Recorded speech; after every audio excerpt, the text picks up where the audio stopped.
खुलुमबाय बयखौबो आंनि सैथोनि लामा इउटुब चेनेलनि गेजेरजों बयनोबो अननाय मोजां मोननाय सिबिनाय आंनि साबस्क्राइब खालामग्रा लोगो नोंथांमोन साफ्रोमनिसिमबो नोंथांमोननि न'खर नोंथांमोननि जिबन नोंथांमोननि गासै बिथिङाव नोंथांमोननो अननाय आरो मोजां मोननाय फोरबो जिसु ख्रिस्ट'नि मुङाव जासिहरबाय गोजोन्थों। आरो बे समावहाय आं मोनसे टपिकनि सायावहाय बुंनो हास्थायदों। जोङो नंगौ जिउजों दैदेनजानांगौ। नंगौ जिउजों दैदेनजा। मानसिया नंगौ जिउजों दैदेनजा। बे आयदानि सायावहाय आङो गुसुङै बुंनो हास्थायदों। दा अनलायग्राफोर, जोंनि गोथार बाइबेला जोंनो बेबादि मोनसे बाथ्रा जोंनो फोरोंदों। जहननि 4 अध्याय 26 पदआवहाय जों फरायनानै खोनासंग्रोनि।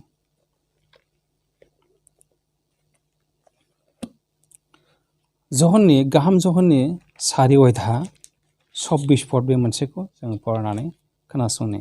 बेवहाय बेबादि बुंदों, इसोरा जिउ, खुलुमग्रा साफ्रोमबो जिउ आरो नंगौजों खुलुमनो नांगौ। बेबादि जहना जोंनो बेबादि मोजां मोनसे गियानखौ जोंनो होदों। इसोरा जिउ आरो खुलुमग्राफ्राबो जिउ आरो नंगौजों खुलुमनो नांगौ। जोंनि गोथार बाइबेलाव जोंनो बेबादि फोरोंदों, जोंनि गोथार बाइबेला। दा इसोरनि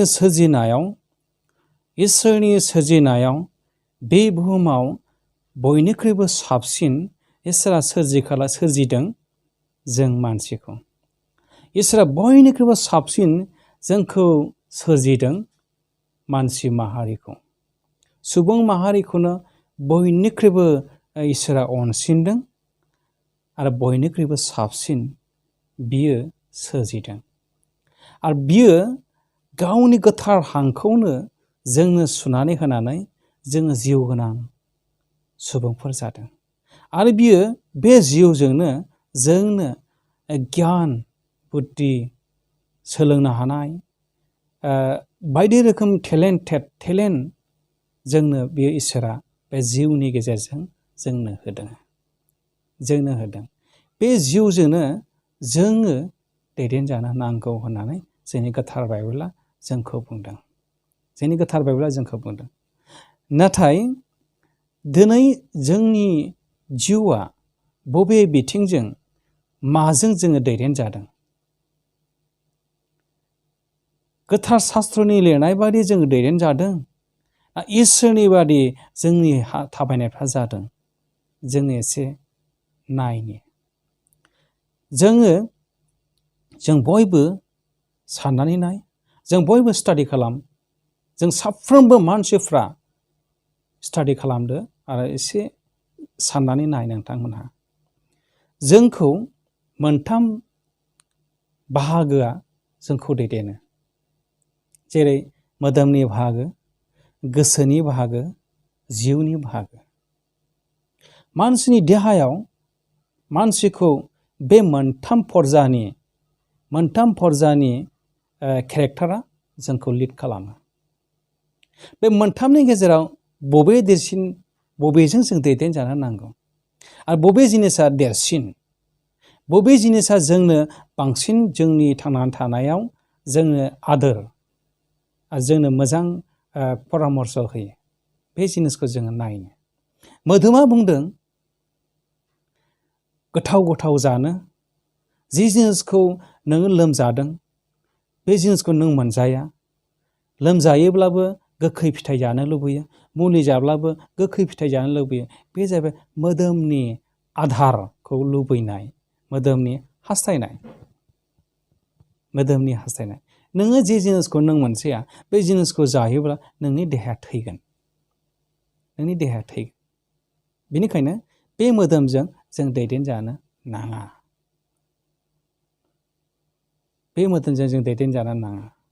आरो मोनसेया जाहैबाय गोसोआ जाहैबाय मावालासेनो न' मोजां लुनो लुबैनाय, गारि घरा बायनाय, सिमाङावनो नोङो गासैखौबो नुजोबनाय, बानायजोबनाय, हास्थायनाय, मालायनि मुवा लुबैनाय, मालायनि गारि मथर थाखा फैसा रां रुफा बाहायनायखौ मेगन सानाय, लुबैनाय, हिंसा जानाय, हास्थायनाय, बे जाहैबाय गोसोनि हास्थायनाय, जोबनो गैयै माने लुबैनाय, बेबादि गोसोनि हास्थायनाया। आरो बेजोंनो जोङो माब्लाबा लाजि फोनांजानायबो जोङो मोननो हायो। लाजि फोनांजानायबो जों नुनो मोनो, दुखुबो जोंखौ लाबोयो, गोजोननाय गैयै खालामो बे गोसोनि हास्थायनायफोरा जोंखौ माब्लाबा लाजि फोनाङोबो। बेबादि बेनिखायनो बे केरेक्टारनि गोसोनि लुबैनायजों, गोसोनि हास्थायनायजों जोङो दैदेनजानो नाङा। जिउआ इसोरनिफ्राय फैनाय, इसोरनि खुगानिफ्राय हां सुजानानै जोंखौ फोथांनानै दोननाय बे जिउआ। नोंनि देहा मोजां थानायाव, स्टेन्डार्ड थानायाव नोंनि जिउआ जुदि गैयाबा नों गोथांब्लाबो गोथै, नोङो गोथै। नोंनि देहा मोजां थानायावसो नोंनि जिउआबो थायो। नोंनि देहा लेथें फेथेंब्ला नोङो जिउआ थानाय नङा। जेरै जों मैला बारियाव जों ओंखामखौ जाया, जों मैला बारियाव जोंनि देहाफोरखौ जों दोना, जोङो न'फ्राव थायोब्ला सिखोन साखोनै जोङो थायो। थिग बेबादिनो नोंनि मैला बारियाव नोंनि जिबना थाया, नोंनि देहा लेथें फेथेङाव नोंनि जिबना थानाय नङा। बेनिखायनो बे जिउजोंनो जों दैदेनजानो नांगौ। आरो जिउआ बेबादि गियान, बेबादि जोंनो परामर्श होयो, जिउआ जोंखौ बेबादि लिड खालामो, जिउआ जोंखौ बेबादि मोनसे लामाजों दैदेनलाङो। बे जिउजोंनो जोंनि गोथार बाइबेला जोंखौ बुंदों, बे जिउजोंनो जोङो दैदेनजानो नांगौ। बे जिउजोंनो जों दैदेनजानो नांगौ। जोङो नायनि 1 करिन्थनि 12 अध्याय, 1 करिन्थनि 12 अध्याय जोङो 8 पदनिफ्राय जों फरायनानै खोनासंनि। 12 अध्याय 8 पदनिफ्राय लानानै 11 पदसिम जों फरायनानै खोनासंनि। जिउआ सासेनो गियाननि गासै गाहाम खबर आरो बे जिउआनो गुबुन सासेनो बिजिरनो हानाय बोलोखौ होयो। मोनसे जिउआनो सासे मानसिनो बिसास खालामजानाय मोजां मोनसे परामर्श, मानसिजों मानसि अनलायनाय, मानसिनो सोरबा मोनसे सहाय होनाय, बेबादि मोनसे गुबुन गुबुन टेलेन्ट, गुबुन गुबुन आदब खायदा जोंनो फोरोङो। जोङो 8निफ्राय 11 पदसिमाव जों फरायोबा जों मोननो हायो। बेबादि जिउआ जोंनो बेबादि मोनसे जिउआ जोंनो थुलुंगानाय आरो थांनानै थानायाव जोंनो बेबादि आधार होयो, जोंनो बेबादि मोनसे लामा दिन्थियो। आरो बे जिउआ जुदि नोंथांखौ दैदेनोब्ला, बे जिउजों जुदि साफ्रोमबो मानसिफ्रा दैदेनजायोब्ला, बिनि बिथाया बेबादि जों बेखौ नायनि गालातियानि 5 अध्याय 22 पदआव जों फरायनानै खोनासंनि। बेयाव बेबादि होनदों, नाथाय जिउनि बिथाया अननाय, रंजानाय, गोजोननाय, सेसेनाय, गाहाम जानाय, मोजां जानाय, फोथायजानाय, गुरै जानाय, गावखौ हमथानाय, आयेन बायदिफोरनि सायाव नङा। बेबादि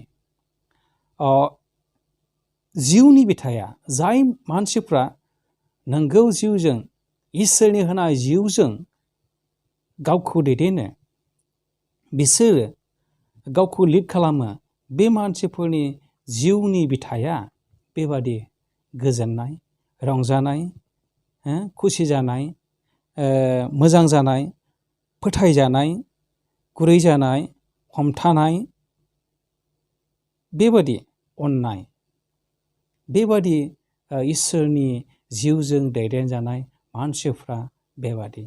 नाथाय बिसोरनि सायाव खुनु मोनसे संसारनि आयेनफ्रा बिसोरनि सायाव खाथियाव थांनो हाया आरो दांनोबो हाया, संसारनि आयेना। नाथाय आयेना सोरखौ होसोयो? जाय मानसिया लांसुनिया, जाय मानसिया लुबैसुला, जाय मानसिया दुस्थ, जाय मानसिया गाज्रि, बेबादि सुबुंखौसो, बेबादि मानसिफोरखौसो आयेना नागारा। आयेना बिसोरबादि मानसिखौसो होसोयो। दा बेवहाय जाय मानसिया मोदोमजों दैदेनजागोन, जाय मानसिफ्रा गोसोजों दैदेनजागोन, नैबेबादि मानसिफोरनि सायाव बेबादि आनजादा, बेबादि आयेननि बेंजानाया थायो। आयेननि नुजानाया, आयेननि होसोजानाया थायो। बेनिखायनो जोंनि गोथार बाइबेला जोंनो नंगौ जिउजों जोङो मोजां गियान सोलोंनो हायो।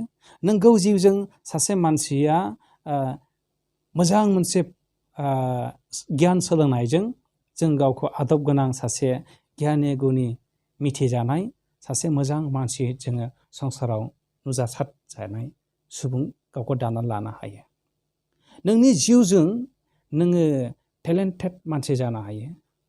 गोबां माने मोजां मोजां मानसिफोर जानो हायो। बे जिउआनो जोंनो थांनानै थानायनि परामर्श, थांनानै थानायनि जोंनो गियान आदोरखौ जोंनो होयो। बेनिखायनो जोंनि इसोरा जोंनो बेखौनो फोरोंदों, जोङो इसोरनि नंगौ जिउजों दैदेनजानो।